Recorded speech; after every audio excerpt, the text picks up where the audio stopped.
Hey Toy fans, D21 Beast Rob here, back with another figure review for you guys here today, and today we are continuing our look at the 2016 line of X-Men figures from Hasbro. Now recently we took a look at the Shadow Cat from this wave, and if you missed that review, definitely check the link in the video description below. But today we've got Phoenix, a curious figure in this wave as she comes packaged with a massive pocket of air. As you can see here, the packaging is consistent with what we've seen before from this wave. We've got the Build-A-Figure Juggernaut emblem in the upper left, and the X-Men logo on the top of the packaging. We've also got the Legend Series logo below that. We then have a window box packaging that does house this figure inside, as well as her Build-A-Figure piece, and that's it. Then we have the X-Men logo at the bottom, followed by the figure's name. Flipping this package around, we've got the Marvel Legends Series logo in the upper left. We've got a bio for Phoenix in the upper right. It reads, an expert of psionic force, Jean Grey uses her powers of telepathy and telekinesis as the mind-controlling hero, Phoenix.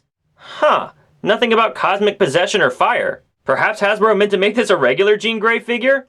Let's move on. As we continue down the packaging, we do have an enlarged version of this Phoenix figure. Below that, we've got the Juggernaut Build-A-Figure emblem one more time, followed by a complete lineup of all the figures that are available in this wave, all of which I will be doing reviews of, as well as an image of the Juggernaut Build-A-Figure off to the left. Alright toy fans, well that's the packaging. Let's get this Christmas colored heroine out of the box and see what she's all about.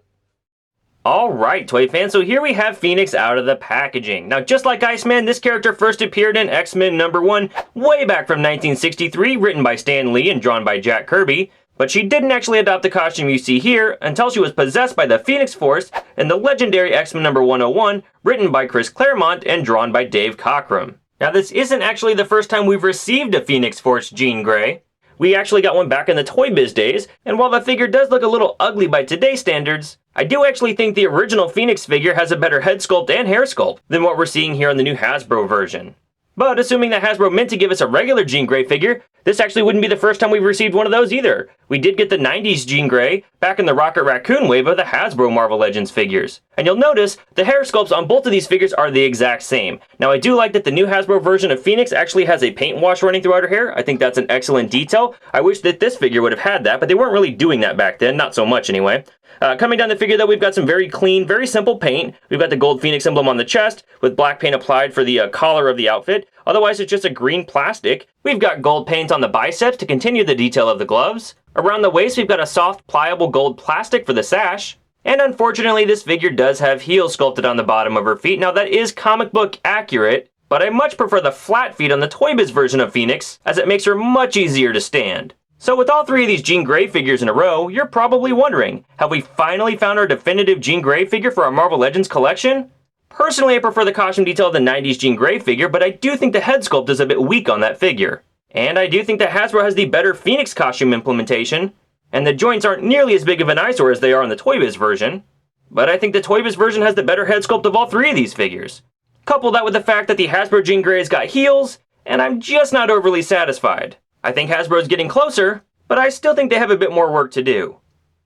Accessory-wise, Jean Grey comes with the upper torso for the Juggernaut Build-A-Figure from this wave, and we'll look at that more in detail once I have that figure fully assembled.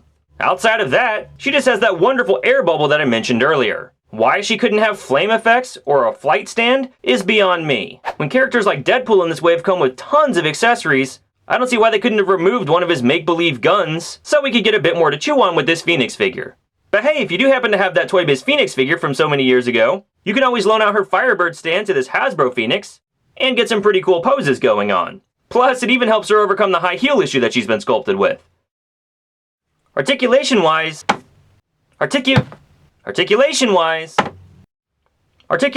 Jean's head actually looks down pretty far, but it doesn't really look back so far. The hair sculpt's just kind of too big to really allow you to make her look back at all. Even though her disc hinge in the neck has the ability to do that if the hair wasn't so long, she can look left and right pretty nicely. For rotation here at the shoulder, hinge moves up that far, swivel at the elbow, it bends in that far and back that far. For rotation here at the wrist and bends back that far and down that far. She's got a diaphragm joint so her body can bend around like this. No waist joint, typical for females. Leg will move forward pretty far, move back not so much, out from the body only barely. Upper thigh swivel, double jointed knees, a foot that'll bend forward that far, bend back that far, and she's got that amazing Hasbro ankle pivot, which really doesn't matter a whole lot because she's got high heels.